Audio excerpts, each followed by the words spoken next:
Eric, Dynasty, as you and I are recording, is tonight. So as folks are listening to this, it was last night. This, as you see on the poster here, the graphic that Silva has posted at 83weeks.com, Samoa Joe prominently front and center, not featured on the graphic at all. Swerve Strickland, his challenger.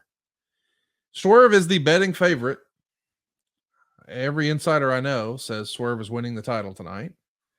And I couldn't help but wonder what Eric thought about that, because you and I have spent a little time talking about how timing is everything in comedy, in sales, in real estate, in business, in life, in relationships. Timing is everything. And you sort of pair it a lot of times on here and just beat the drum. You got to have discipline in storytelling. You got to have patience. And you sort of indicated at the top of the show, you felt like WWE had demonstrated a lot of that, and perhaps AEW was hot-shotting things. You didn't say those words, but maybe they didn't have the same patience that WWE does. I would actually argue that if anything, they waited too long to pull the trigger on Swerve. I'm a huge Swerve Strickland fan. I've been on the Swerve train for over a year now, and telling everybody how much I appreciate and enjoy his work on my social media accounts. But it feels like they've cooled him off a little bit. Now, I think they're still going to go forward with it as we're recording, and he's going to win the title tonight. But I think he should have won it a couple pay-per-views ago, maybe, because it feels like that if there is a negative pattern in AEW, the one I can point to is we get guys hot, and then it feels like we accidentally, inadvertently cool them off. Wardlow comes to mind. The Acclaim come to mind. Like, these were, the fans could not get enough. I'm talking thunderous pops, huge reactions, and they're all still signed. They're all still there, but it just doesn't feel the same. And I kind of feel the same way about Swerve Strickland. And I know that we had a ton of discipline in the Cody Rhodes story. And when he didn't win at last year's WrestleMania, a lot of people were saying, oh, they missed it. They've killed Cody. It's over. Yep. They had patience. He fixed it. They did it. I'm curious, do you think that same thing can happen for Swerve Strickland? Or do you think they just didn't pull the trigger on him at the right time, and now it's going to be an uphill battle? I want Swerve to be hugely successful. This will be his first major title. Yes, he had success in NXT. Yes, he had success in MLW. This is a different deal. But I just think, man, the time to do that was maybe a couple of months ago. What say you? I haven't been following Swerve Strickland closely enough to have any valid opinion, other than to say that if you look at AEW and you look at their track record, you look at the pattern, you look at the history, I don't think Swerve Strickland is going to reach his potential in AEW. They're just not. It's not that they don't have discipline in their storylines. It's that they don't really have any storylines. They really don't. They have excuses for matches. That's not the same thing.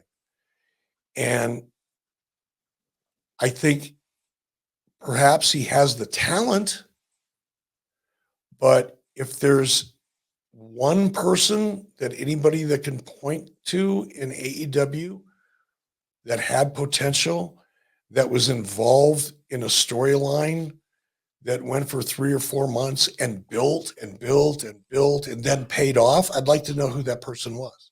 And I'm not saying there wasn't. I just like to know who it was. I haven't seen anything to suggest that there's anything that remotely could be described as a creative plan. I think it's spontaneous creative. I think it's whatever Tony's in the mood for in any given moment. I just think storyline wise, and I know you haven't been keeping up with it, but I have more probably than you have. And it felt like they should have pulled the trigger on Swerve at Revolution. And maybe they didn't because they wanted to make it all about Sting's night and they didn't want to have a title switch happen in the middle of the show. I'm not sure. But they're faced with a similar circumstance tonight. Like, is Ospreay and Danielson going to close, or will it be Joe and Swerve? I'm a huge Swerve fan. I think Joe has been phenomenal in his role as world champion. He's checked every box and been everything you wanted Samoa Joe to be. I just think I want Swerve Strickland to become a made man here in AEW and be the torchbearer. But it does feel like the timing was off. And Conrad, they didn't even think enough of him, or there's not even enough of a plan or detail in that plan to include him on the cover shot that we just talked about.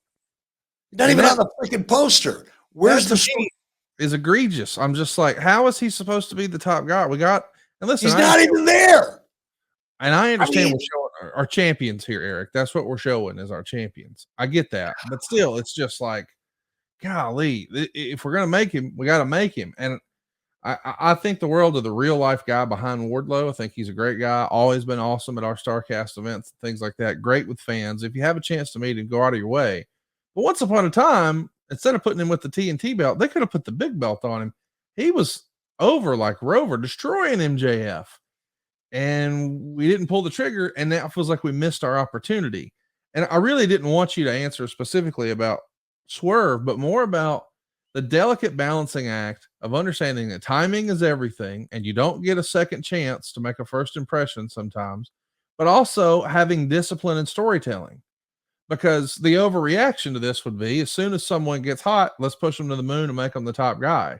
I'm not necessarily suggesting that, but I am saying, where's the balancing act, Eric? Of, hey, if we don't do it now, we're hurting him long term and we're hurting us on our upside long term. How do you balance that with we've got to be disciplined in our storytelling, and just because they want it now, we can't give it to them now? How do you balance that, Eric? it's not hard. First of all, and it starts with a premise that every story should have a plan. There should be an arc. There should be points along the way throughout the story, from the inciting incident, which is, if you were in film school 101, you would talk, how does a story start? What happens? Something happens in every movie, in every book, in every television show, particularly dramas. Something happens at the very beginning that allows the story to unfold. It goes on from there. And then there are elements along the way through Act One, the first 33 and a third percent, if you will, that can vary. But Pull your mic a little closer, Eric. for the purposes of this discussion, your Act One is about a third of your story. You're developing, you're exposing the character, you're letting the audience understand the character's traits, you're creating situations where the audience will begin to identify as a protagonist or an antagonist, babyface or heel, with that character. And you're watching this journey until boom, something happens that thrusts your central character into an entirely different reality and now is being faced with a challenge of some sort. It's the hero's journey. I'm making this shit up off the top of my head. I read it in a fucking book. But then apply that traditional storytelling format to a wrestling story and learn how to identify those same plot points along the arc, so that in the middle of your story, this is answering your question now, how do you know when? Where's the balance? In the middle of your story, if all of a sudden your crowd is reacting like if they're at the end of the second act, like is where the tension should be the highest, right? Going into the final act, this is where your character is in the most trouble, or the most likely to succeed, or the most likely to fail, or the most likely to get killed, or most likely to lose the girl, whatever the fuck it is, right? It should be happening right around the end of the second act. But if you're towards the end of the first act and you're going, holy shit, people are really reacting to this, here's what you do. If you have the luxury of a freaking plan, is you sit down and go, okay, what did we have planned? Well, we were going to do this and this and this for the next 3 weeks, but man, the fucking crowd is hot. How do we adjust? How do we not eliminate? Don't skip them. How do we adjust these next steps in our arc? These points along the way that are absolutely necessary to create the emotion, but perhaps we misjudged in a good way. Perhaps this talent is getting over faster or more than we thought. So rather than losing steam, let's tweak that. Is there a way to collapse it without losing the integrity and the continuity of the story? The answer is always going to be yes, because you're only limited by your own lack of imagination. So the answer is always going to be yes, but it's no different, Conrad, than building a house. When you build a house, you have the foundation, you have the plan. And if somewhere along the way you say, I really wanted 5 bedrooms instead of 4, but we've already poured the foundation. We've already framed the house. The roof's on it. We haven't wired it yet or plumbed it. Shit. Wish we would have thought of this sooner. Your architect will say, no problem, provided you have the money. No problem. Let me go back to work. And they'll come back to you with a plan that shows you how to change the schedule of production, the additional materials you're going to need, and structurally what it's going to take to change your plan. A wrestling storyline is no different than a fucking blueprint for building a house. It's a plan. And plans can change, but the idea of having a plan makes it a lot easier than just, fuck, I'm not in the mood to do that today. Let's not. I know we talked about doing that last week, but I want to do this today because I was just talking to the guy in the locker room and he's really excited about it and I don't want him to yell at me anymore. So let's do this instead. That's what you got, right? That's what you're working with. That's why people are stumbling. They're not getting over. You're not building your audience. There's no cohesion to stories. They're not really stories to begin with. They're not plot points. They're excuses for matches.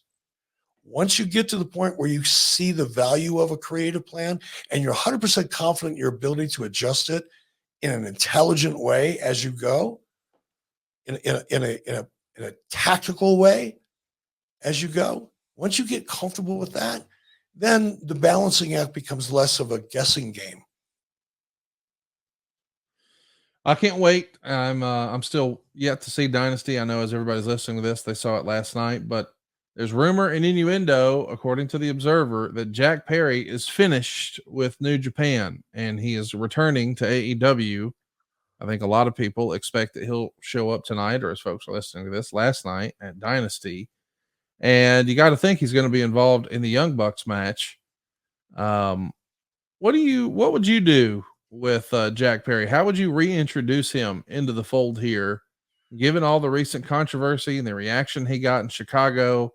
How would you present him? I don't know. That's an interesting question. You know, I just don't know how much value Jack Perry really has. I know it's going to sound like a shot. He never impressed me a bit, like not even a little bit, before the whole CM Punk incident. Now, the only reason I think that there's any attention on him at all is because of the CM Punk backstage incident. And I think he'll be an interesting character for the next couple appearances, but I don't know how you build from that. And maybe there's a story there that I just can't see because I'm not interested in him, nor am I interested in the Young Bucks. Not as people, but as characters. I'm just not. And evidently, based on last week's ratings, neither is their own viewers. Oh, come on. Hey, is it a lie? Tell me if I'm lying. I'm waiting. No, you can't, because I'm not lying. I'm telling the truth. They lost over 100,000 viewers in one segment. That's not good. That's not an indication that there's something going on there in a positive way. Quite the contrary. But because I'm not interested in them, I'm not seeing any value in them. I'm not seeing any value in their audience in them. It's hard for me to spend a lot of time thinking about them. But I think basically because this situation is born out of a negative, the CM Punk incident. We saw what happened, the backlash that happened as a result of showing that footage. We saw the ratings come down the very next week to 700 and some odd thousand viewers. You're trying to build on quicksand. I'll go back to the house. If you're going to build a house, build it on a strong foundation. Don't build it on a quicksand or in a swamp. And because this Jack Perry's character and the awareness of him right now is all the direct result of a negative, I'm not confident that you can build on that.